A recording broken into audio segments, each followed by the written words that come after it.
ಎಲ್ಲರಿಗೂ ನಮಸ್ಕಾರ.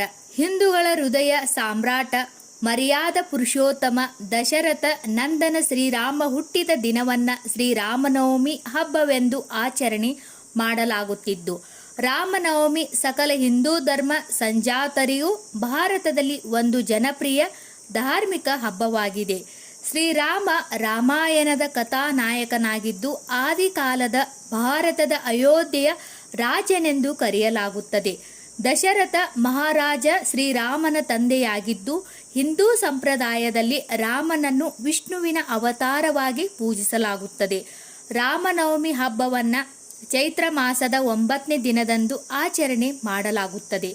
ಚೈತ್ರ ಮಾಸದ ಶುಕ್ಲ ಪಕ್ಷದ ಪಾಡ್ಯದಿಂದ ನವಮಿಯವರೆಗೆ ರಾಮಾಯಣವನ್ನು ಭಕ್ತಿ ಶ್ರದ್ಧೆಗಳಿಂದ ಪಾರಾಯಣ ಮಾಡಿ, ನವಮಿ ದಿನ ರಾಮ ಪಟ್ಟಾಭಿಷೇಕ ಪಾರಾಯಣ ಮಾಡಿ ಹಬ್ಬವನ್ನು ಪೂರ್ಣಗೊಳಿಸುತ್ತಾರೆ.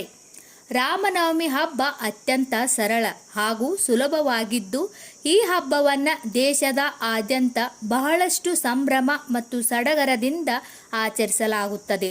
ಪ್ರಮುಖವಾಗಿ ಉತ್ತರ ಭಾರತದಲ್ಲಂತೂ ಬಹಳ ವಿಜೃಂಭಣೆಯಿಂದ ಆಚರಿಸುತ್ತಾರೆ. ಶ್ರೀರಾಮ ಜನಿಸಿದ ಸ್ಥಳ ಅಯೋಧ್ಯೆಯಲ್ಲಿ ವಿಜೃಂಭಣೆಯಿಂದ ಆಚರಣೆ ಮಾಡಲಾಗುತ್ತದೆ.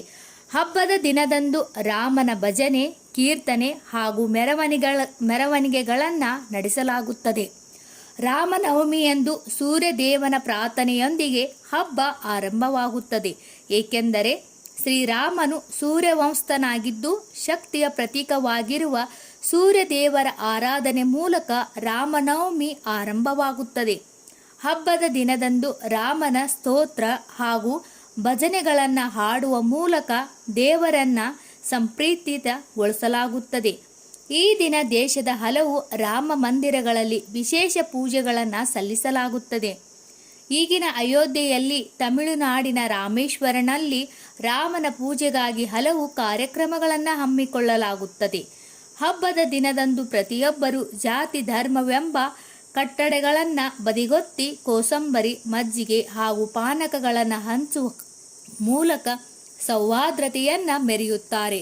ವಸುಧೈವ ಕುಟುಂಬಕಮ್ಮ, ಅಂದರೆ ಇಡೀ ವಿಶ್ವವೇ ಒಂದು ಕುಟುಂಬ ಎಂಬುದನ್ನು ಜಗತ್ತಿಗೆ ಸಾರಿ ಹೇಳಲು ಇಂತಹ ಹಬ್ಬಗಳು ಮಹತ್ವಪೂರ್ಣವಾಗಿವೆ.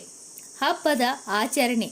ರಾಮ ಮನೆದೇವರು ಇರುವವರು ಹಬ್ಬವನ್ನು 9 ದಿನಗಳ ಕಾಲ ಆಚರಣೆ ಮಾಡುತ್ತಾರೆ.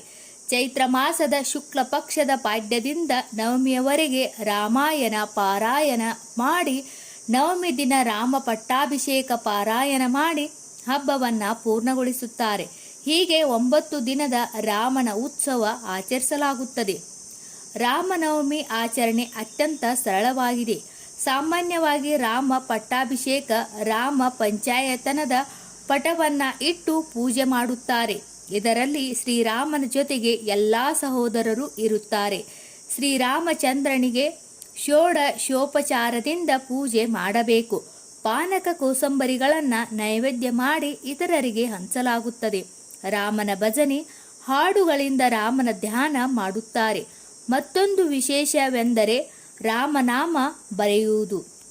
ರಾಮನಾಮ ಜಪಿಸಿದರೆ ರಾಮ ನಮ್ಮನ್ನು ಸಂರಕ್ಷಿಸುತ್ತಾನೆ ಎಂಬ ನಂಬಿಕೆ ಇದೆ. ಈ ವಿಡಿಯೋದಲ್ಲಿರುವ ಎಲ್ಲ ಮಾಹಿತಿ ನಿಮಗೆ ಇಷ್ಟವಾದರೆ ದಯವಿಟ್ಟು ನಮ್ಮ ಚಾನೆಲ್ ಸಬ್ಸ್ಕ್ರೈಬ್ ಮಾಡಿ. ಎಲ್ಲರಿಗೂ ಧನ್ಯವಾದಗಳು.